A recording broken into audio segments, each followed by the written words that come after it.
हे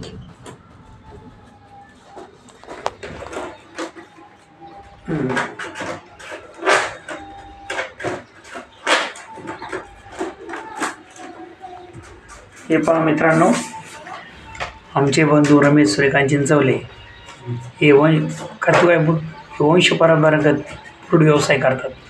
फ्रूट व्यवसायामध्ये ज्या वेळेला हे अशा पद्धतीने सुपाचं बांधकाम झाल्यानंतर, हे रुमाल पद्धतीचं बांधकाम झाल्यानंतर अशा पद्धतीने साईडचं बांधकाम करायचं असतं, बांधणी करायची असते.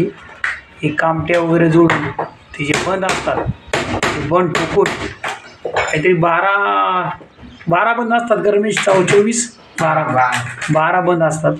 ते 12 बंद बांधायचे असतात. या बघा अशा पद्धतीने ते बंद खुपसून त्याला बरोबर असा पॅक बंद करायचं, एक कला अवगत असते. आणि आमचे बंधू 3 नंबरचे रमेश चिंचवले जवळजवळ 20 वर्षापासून हा व्यवसाय करतात. या व्यवसायामधून मिळणारे उत्पन्न आपलं घरदार चालत असतात. या अशा पद्धतीने प्रत्येक बंद ओढतात. हे बघा या पद्धती, जेणेकरून त्याला पॅक बांधणी यावी, सुपाला मजबूतपणा यावा, यासाठी ही कामाची पद्धत असते. या अशा पद्धतीने चिरण, कांबेटे, हे बांबू, असे बांबू आता शक्यतो बांबू मिळणं जरा थोडं दुरापास्त झालेलं आहे. बांबू मिळत नाही.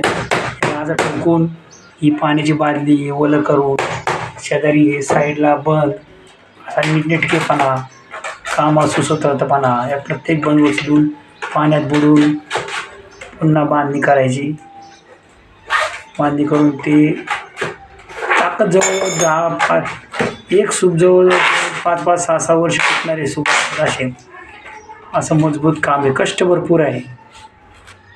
पण सध्या आता प्लॅस्टिकच्या सूपात जागा घेतलेली असली तरी पण वंश परंपरागत जी व्यवसाय तो अजून प्रसिद्धच होतच आहे. किंवा कार्यासाठी किंवा जे तांदळाचे खळं असतं ते खळं पाकडण्यासाठी सुपाचा खूप उपयोग आहे.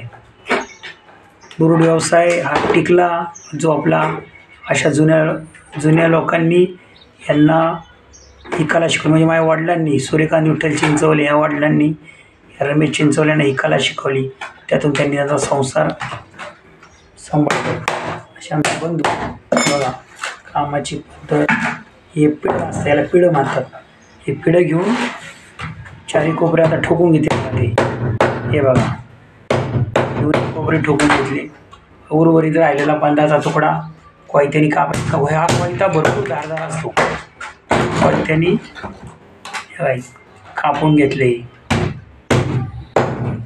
कोयत्यानी कापून घेतलं.